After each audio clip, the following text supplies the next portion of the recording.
नमस्कार दोस्तों, मैं इस चैनल जो कि स्टडी विद पीआर पंकज है, इसमें आप सभी का स्वागत करता हूं। मैं पीयूष कुमार सिंह। जैसा कि हम लोग एग्जाम की नजदीकी को महसूस करते हुए एक प्रैक्टिस सेशन चला रहे हैं, एक प्रैक्टिस सीरीज चला रहे हैं, जिसमें कि हमने 2 पार्ट पढ़ लिए थे। इस पार्ट में हम आपको ऊब ना महसूस हो, आप स्ट्रेस फील ना करें, इसलिए हम 5-5 प्रश्नों के माध्यम से आपको एसएससी में पूछे गए सारे प्रीवियस प्रश्नों का संकलन आपके सामने लेकर के आए हैं, जिसमें कि आप घुटन भी महसूस ना करें कि बहुत लंबे वीडियो है। 15 से 20 मिनट के वीडियो होंगे, लेकिन उनमें 5 प्रश्नों में आपको बहुत कुछ सिखाने का मैं कोशिश करूंगा, बहुत कुछ सिखाने का प्रयास रहेगा। इसलिए जुड़ जाइए। पार्ट 3 में आज हम आगे बात करते हैं, ठीक है। पार्ट 3 एसएससी के टॉप मोस्ट क्वेश्चंस, ठीक है। नंबर 1, पहला प्रश्न क्या है? बहुत अच्छा क्वेश्चन अरिथमेटिक का।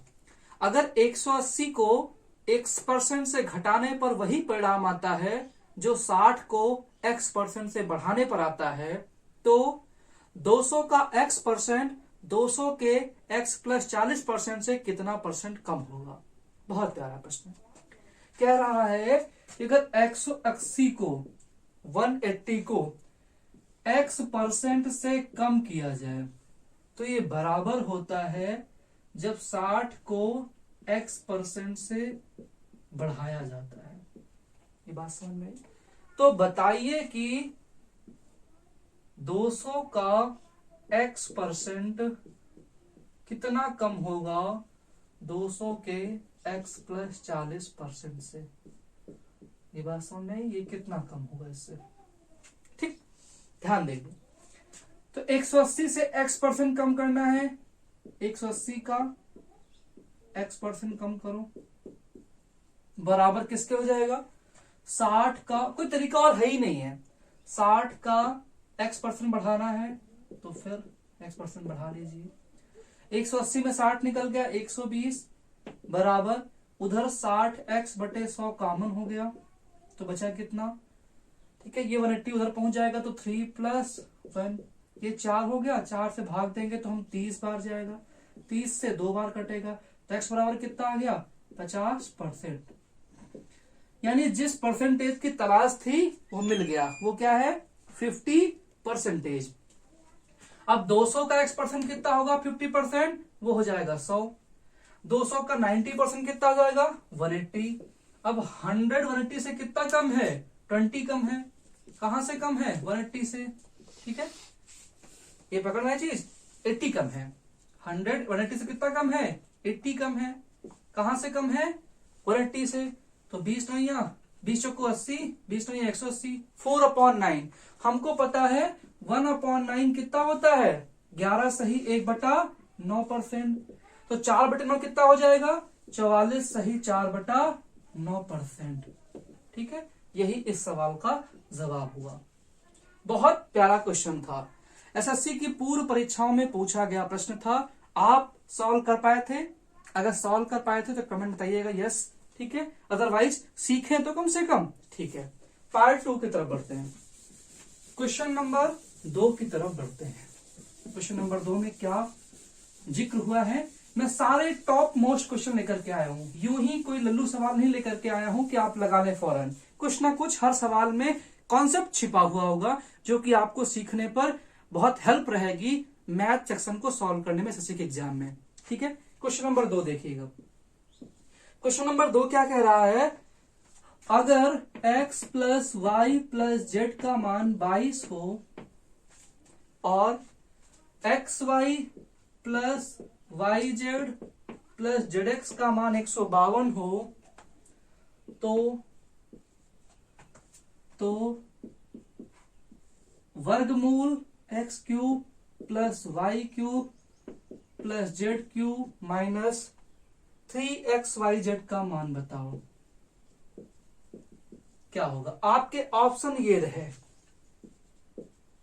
3√154, 2√154, 4√154 और डी 7√154।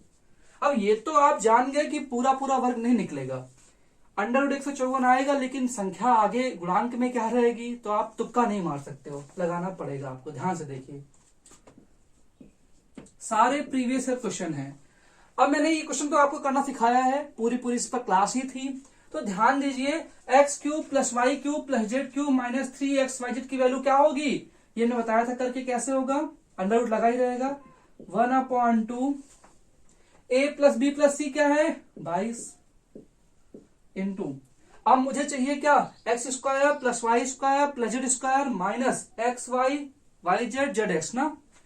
तो ध्यान से देखो, यहां से पहले कैसे आएगा, इसका स्क्वायर करो, 22 का स्क्वायर 484 बराबर X square plus Y square plus Z square और प्लस 2xyz, तो क्या देगा 2 2 4 और 2 गुणे 15 304, ठीक है।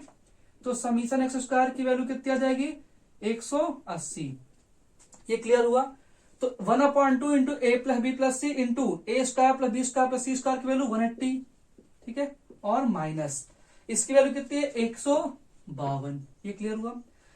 2 से काटो 11 बार कटेगा, तो बराबर क्या जाएगा 11 गुणे 180 में 152 निकालना कितना बच जाएगा, 180 में 152 निकालो तो 52 8 60 20 80 28 बचेगा, ठीक है, 11 गुणे 28। अब मुझे इसका वर्गमूल चाहिए था, तो वर्गमूल लेने के लिए वर्गमूल लगा देंगे हम, कोई दिक्कत नहीं। ये क्या है एक्चुअली में, ये 4 सते 28 है, ठीक है, ये क्लियर हुआ। ये 4 सते 28 हुआ। इसमें से कोई प्रॉब्लम आपको किसी को, इसमें 1/2 पोर्शन नहीं होता है, सिर्फ a plus B plus C ही होता है, ठीक है, इसमें a plus B plus C ही पोर्शन होता है। तो 22 से मल्टीप्लाई होगी हमारी, इसमें हमारी 22 से मल्टीप्लाई होगी, तो क्या आ जाएगा 11 गुणे 2 और 4 गुणे 7।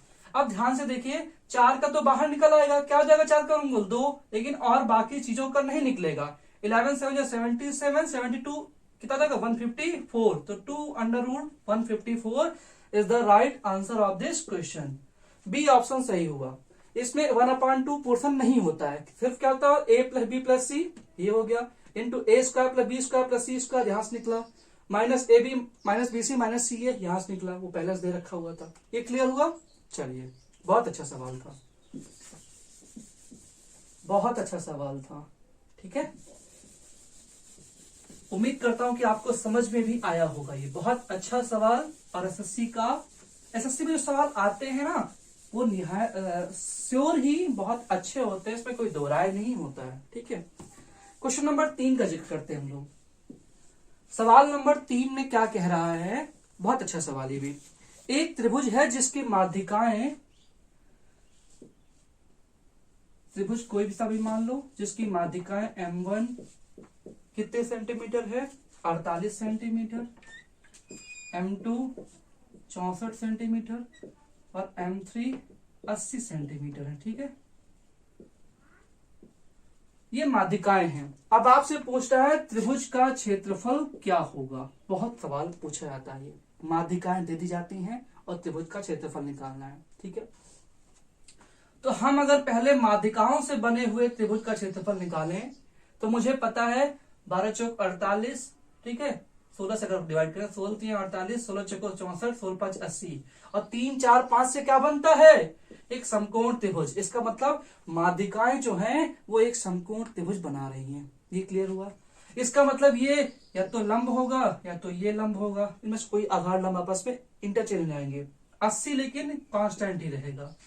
अब किसी भी समकोण त्रिभुज का एरिया कितना होता है 1/2 इंटू बेस इंटू हाइट, है ना, यानी कि 1/2 इंटू लंब गुणे आधार। 2 से अगर हम डिवाइड करेंगे कितनी बार जाएगा 24 बार, गुणा करेंगे 24 गुणे 64, मल्टीप्लाई करने की जरूरत नहीं है, ठीक है। हमको ये याद रखना पड़ेगा कि जो त्रिभुज का क्षेत्रफल होता है वो त्रिभुज की माध्यिकाओं से बने हुए क्षेत्रफल के किस अनुपात में बढ़ता है। मतलब ये 3 से गुणा करने पर और ये 4 से गुणा करने पर दोनों आपस में बराबर होते हैं, ठीक है, याद रहेगा। मतलब आपको याद रखना है त्रिभुज का क्षेत्रफल बटे माध्यिकाओं से बने हुए त्रिभुज का क्षेत्रफल बराबर क्या होता है 4/3। ये छोटा होगा ना तो ये छोटा होता है 3 होता है, ये बड़ा होता तो ये 4 होगा, ठीक। अब ध्यान से दीजिए, जब 3 की वैल्यू क्या है 24 गुणे 64, 3 की वैल्यू 24 गुणे 64, तो हमको 4 की वैल्यू निकालनी है बड़ी आसान तरीके से। कैसे निकलेगी? 3 बटी 24। तो 4 किलो कैसे निकलेगी? 4 गुणे 8 गुणे 64। ठीक है, तो क्या हो जाएगा? 4 बट 32 गुणे 64। अब आपके आप सामने ऑप्शन क्या थे?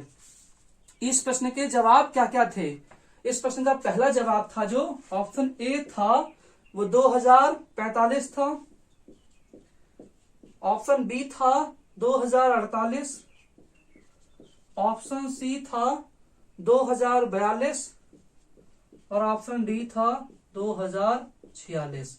अब देखो 4 2 जा 8 होगा, इकाई का अंक 8 सिर्फ बी ऑप्शन में दिया था, हल करने की कोई जरूरत ही नहीं थी। Option B is the right answer of this question.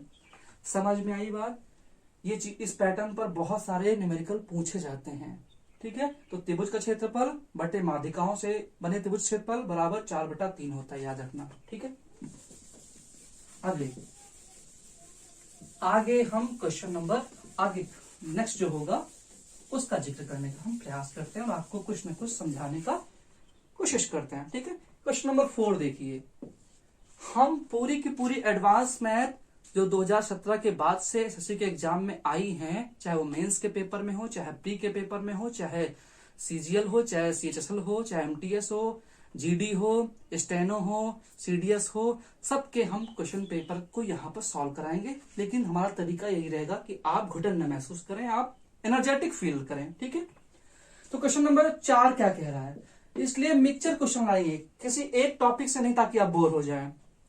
तो ये एक बढ़िया प्लेटफॉर्म है आपके लिए क्वेश्चन को रिवीजन करने का। 2p + 1/p बराबर दे रखा हुआ है 64। तो आपसे पूछ रहा है देन p + 1/4p² की वैल्यू क्या होगी? p² + 1/4p² की वैल्यू क्या होगी? आपके ऑप्शन ये रहे, option A 1023, option B 1024, option C 1025, option D 1026। कितने क्लोज ऑप्शंस दे रखे हैं। ठीक है, मैंने कहा देखो यहां पर तो सिर्फ p² चाहिए और यहां पर p है तो यहां पर 4p² चाहिए, यानी कि यहां पर 2p रहा होगा तभी तो 4p² आया। इसका मतलब 2 से हम डिवाइड कर दे तो बात बन जाएगी। 2 से पूरे क्वेश्चन को डिवाइड कर दो तो p + 1/2p बराबर 32। अब तो इसी का स्क्वायर ये लिखा हुआ है, स्क्वायर करो दोनों तरफ, तो p² + 1/4p² प्लस दोनों के मल्टीप्लाई करोगे 1 आ जाएगा, बराबर 32 का स्क्वायर कितना होता है? 1024। ये उधर चला जाएगा, क्या हो जाएगा? -1, यानी उत्तर क्या जाएगा? 1023 is the right answer of this question. बहुत अच्छा सवाल था, एसएससी के प्री एग्जाम में पूछा गया सवाल था। ठीक है, आखिरी क्वेश्चन, पार्ट 3 का आखिरी क्वेश्चन, 5वां क्वेश्चन। तो उम्मीद करता हूं कि सेशन में आपको बहुत मजा आ रहा होगा।